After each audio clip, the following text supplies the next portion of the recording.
Welcome to part 4, the final part of MTBS's 2011 3D Buying Guide. I'm Neil Schneider. In this segment, we're going to talk about 3D on mobile devices and portable devices. Now, I gotta be straight with you, there's a very limited selection right now, but I have some contenders to talk about. Now, first up is LG's Thrill 4G. It's also called the Optimus 3D here in Canada and overseas in Europe. In my opinion, it's really a very good Android device. It features a 480 by 800 pixel glasses-free 3D display. So basically, as I said, you don't need glasses. If there's 3D content that you want to watch, you just hold it up and you can view it. It's as simple as that, and the image is quite clear. It also features a 1 GHz dual-core TI OMAP 4 chipset. It's a lot of fancy words. Basically, it just means there's a lot of power under the hood, and it should run most Android apps on the market, no problem. You should have more than enough processing power to do it. Another cool feature, it's got a 3D camera, which can be used for capturing 3D pictures as well as 3D videos. Now, I would have preferred it if the lenses were further apart, because they really should be more further apart for better stereoscopic 3D effectiveness. But it works nonetheless. I think you'd be happy with it for just taking quick pictures and videos on the go.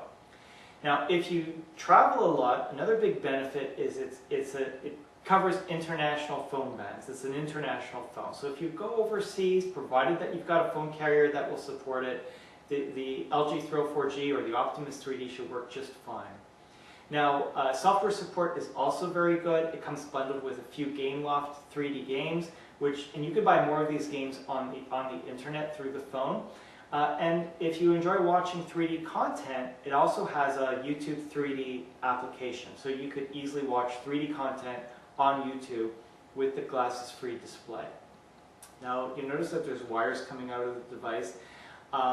It also has an HDMI 1.4 connector. So in this case, I've got it running on the Sony 24-inch PlayStation 3 3D display. And it is actually showing in 3D. So if you had the 3D glasses on, you'd see this in 3D. It's actually a very practical feature because I know for myself recently, my wife and I, there was a show we missed on TV. We really wanted to watch it. So we just went on the TV station's website, and we were able to stream our show and watch it on our TV through the smartphone. Now, this isn't necessarily 3D related. This was just a 2D program. But nonetheless, I think it demonstrates how practical it is to have an HDMI connector on a smartphone. I think that's really cool. Now, there are some challenges. First, the battery life isn't as long as I'd like. I mean, I could get through a day, but with a few phone calls or browsing on the internet too much, that battery could go pretty quick, and it would be nice to get a few more hours out of this. Also, when taking pictures, I find that there's a delay when you between pressing the button and actually getting a snapshot taken. So that's a little frustrating. Now, the last challenge is that it's not the latest version of Android. As much as I like the Android operating system, it's not the latest version. It's actually the Froyo version, which I understand is the second to last publicly released Android operating system.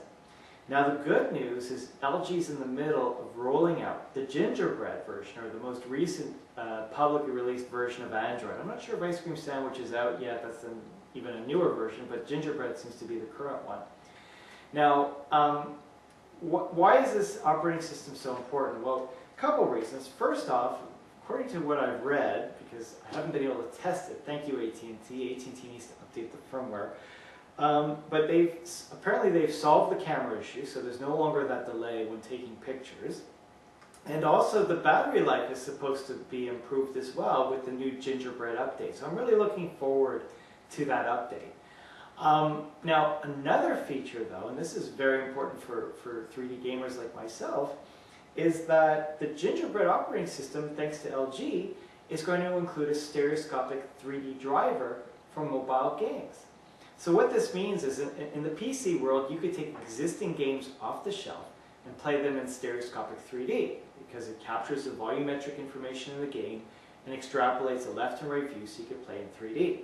Well, they'd like to do the same thing with mobile. And if the mobile game is working through a volumetric 3D solution, like OpenGL is an example of this, the driver will extrapolate a left and right view, and you can play off-the-shelf games like Angry Birds is an example of a game that you might be able to play in stereoscopic 3D thanks to this software.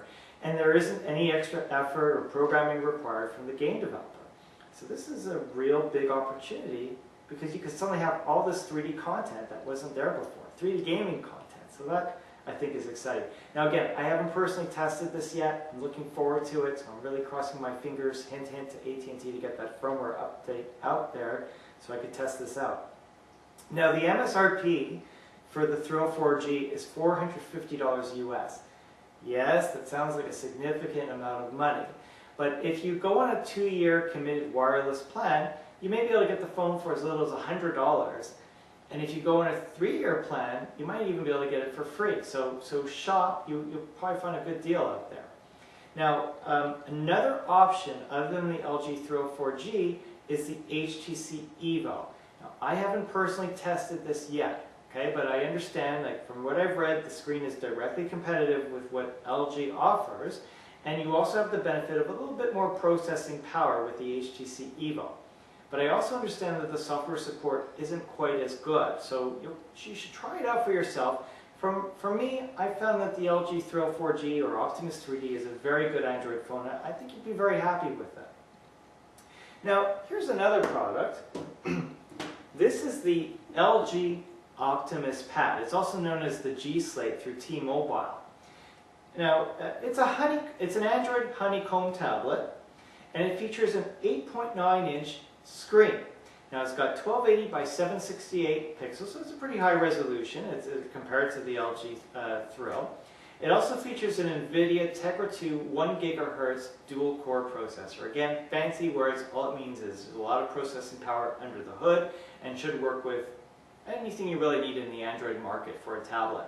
It also features 32 gigabytes of flash RAM, and the battery life is pretty good too. You should get about 8 hours of life out of this, which should easily get you through a work day.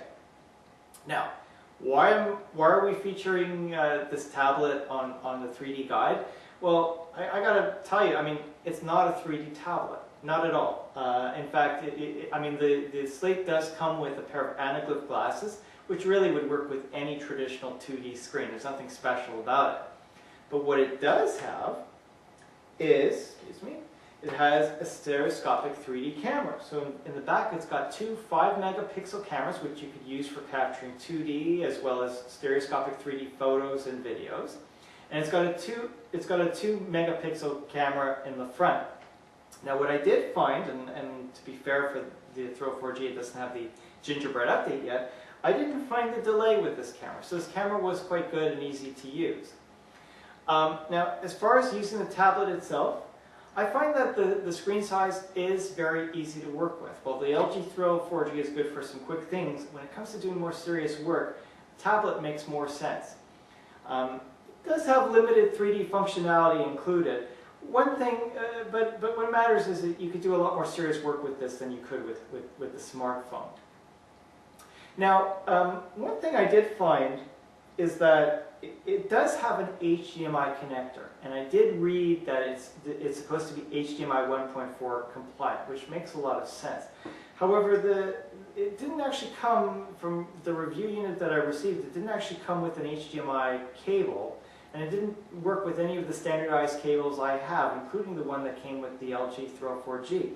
So I'm thinking that the cable probably was just missing from the box, or it's something that you have to buy as an add-on. So before buying the unit, check that out for sure to know. Now, as far as pricing is concerned, the MSRP is $500 without a data plan on T-Mobile, $300 with a 2-year plan. So you get quite a bit of processing power with it, and if you need an active tablet, I think you'd be pretty happy with this. I'm still getting experience with these things, but I was pretty pleased with that.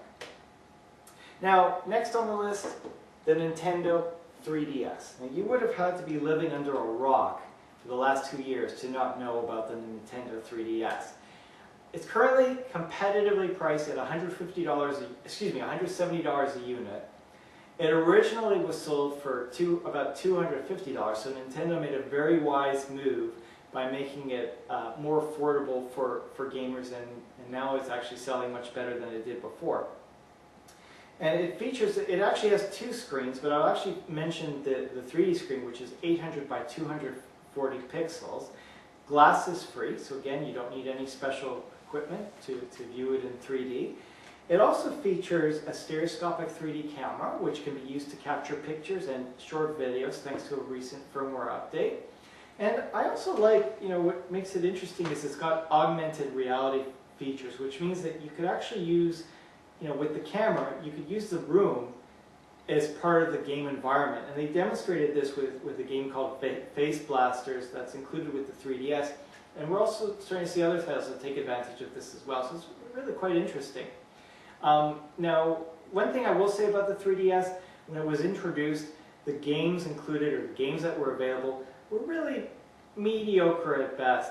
And, fortunately, Nintendo's making a positive name for themselves again, because the new titles are becoming much better. So samples of this are like Super Mario 3D Land, The Legend of Zelda, Ocarina of Time 3D, Star Fox 64 3D, and more. And if you read the reviews, they're being far better received than what originally was being put out with the Nintendo 3DS. So I think this device has a lot of promise, and I recommend it. I think you'd be happy with it. And this concludes MTBS's 2011 3D buying guide. If you have additional questions, by all means, post in the MTBS forums. We have a wonderful community of experienced 3D gamers who are really more than happy to lend a helping hand. And if you already own a 3D display and you're trying to find games that work well with it, check out GameGrade3D.com. At this time, it's focused on the PC gaming market, but it supports DVD, NVIDIA, and other 3D software solutions in the market. Check it out. It's community-driven, and as you yourself become more experienced, we hope you contribute to the database as well. And we find that it's become a very useful and helpful tool to 3D gamers all over. So let me finish off by wishing you happy holidays and best wishes for the new year. And I hope you get the 3D display that you're looking for. Thanks for watching.